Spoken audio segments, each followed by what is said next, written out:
कभी कभी क्रिकेट सिर्फ एक गेम नहीं होता। कभी कभी क्रिकेट एक जवाब होता है। एंड विशाखापट्टनम में जो कल हुआ वो एक बहुत ही स्ट्रांग जवाब था। ग्रोवल के लिए साउथ अफ्रीका के कोच ने माफ़ी मांगी।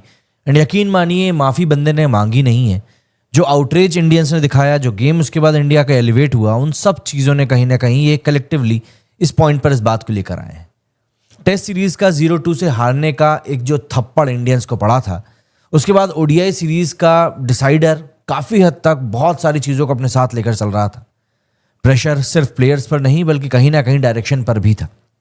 और कल टीम इंडिया ने वो डायरेक्शन को पकड़ लिया। यूं कहें कि उस मोमेंटम को समझ लिया कि हाँ, ये हमें करना है।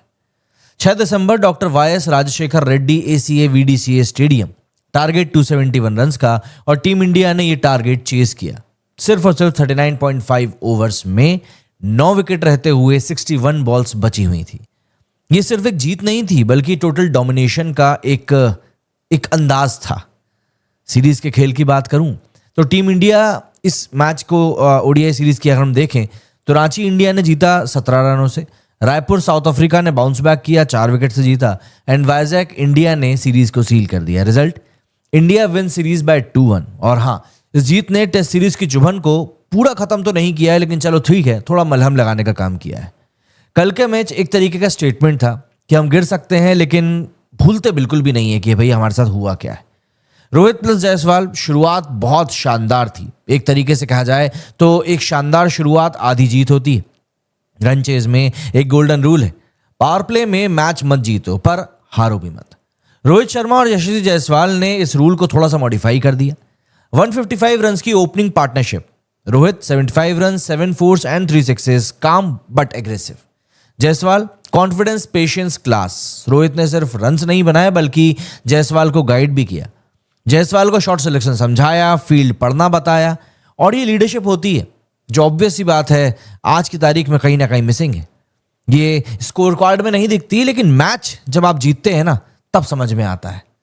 जायसवाल ने एक्चुअली में बताया है कि वो बैकअप नहीं बल्कि फ्यूचर है। रांची और रायपुर में फेल होने के बाद में ऑब्वियस सी बात है क्रिटिसिज्म आया था, सवाल उठे थे, एंड वाइजैक में जवाब मिल गया।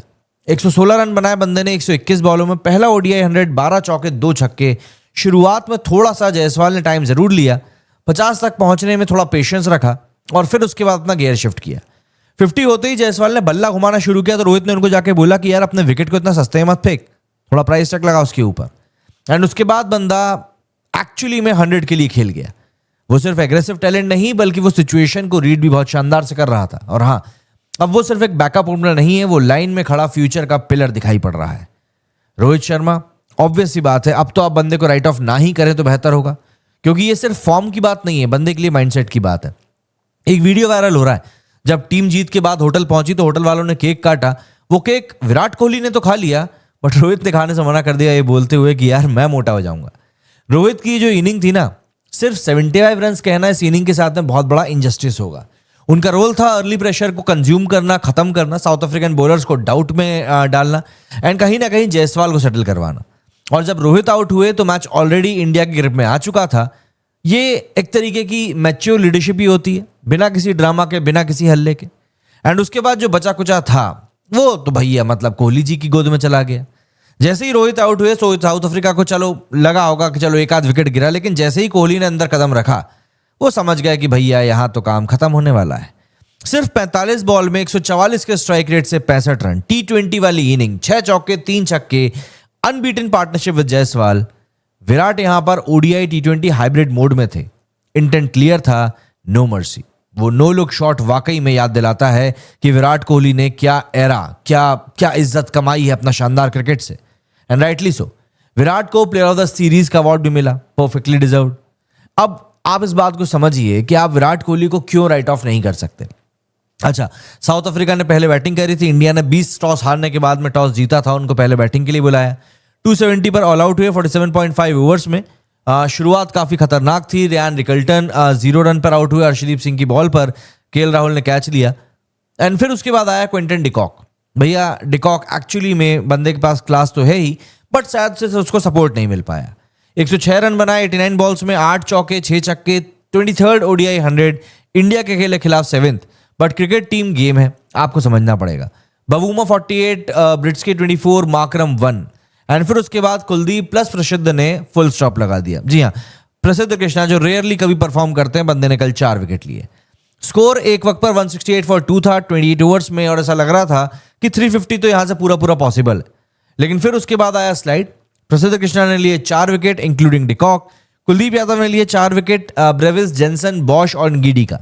स्पिन प्लस पेस का परफेक्ट कॉम्बो मिडिल ओवर्स को एक तरीके से चोक कर दिया, और ये फेज ही मैच का एक टर्निंग पॉइंट बना।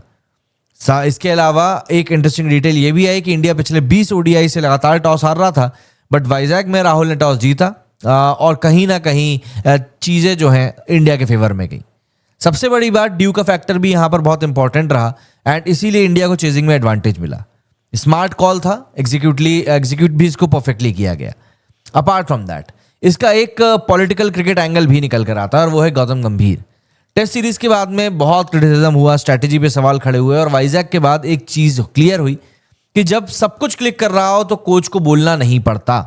कल गंभीर के पास में बोलने का मौका था, खुश भी था बंदा, एंड सबसे बड़ी बात, बंदे ने उसके बाद प्रेस कॉन्फ्रेंस करी और उसमें बवाल हो गया। उसके बाद में बात करेंगे।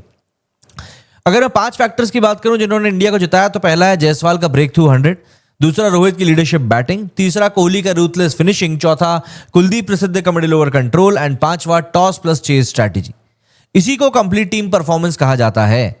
दोस्तों, कल का मैच बताता है कि इंडिया ओडीआई फॉर्मेट में अभी भी फॉर्मिडेबल है। यूथ प्लस एक्सपीरियंस का बैलेंस काम कर रहा है, प्रेशर के बाद बाउंस बैक पॉसिबल है। सीरीज जीतना एक माइंडसेट का गेम है, एंड सबसे बड़ी बात, एक जीत सिर्फ स्कोर कार्ड नहीं बदलती, बल्कि कॉन्फिडेंस का ग्राफ भी बदल देती है। और आप अपने सीनियर खिलाड़ियों को इग्नोर नहीं कर सकते, साइडलाइन नहीं कर सकते। They are going to be the backbone of the team, and वही इस टीम को आगे भी लीड करने वाले हैं। क्यों? क्योंकि आपके लिए अभी ऐसे खिलाड़ियों की जरूरत है जो टीम को आगे लेकर जाना जानते हो, एंड विराट कोहली एंड रोहित शर्मा वही काम कर रहे हैं। आगे क्या?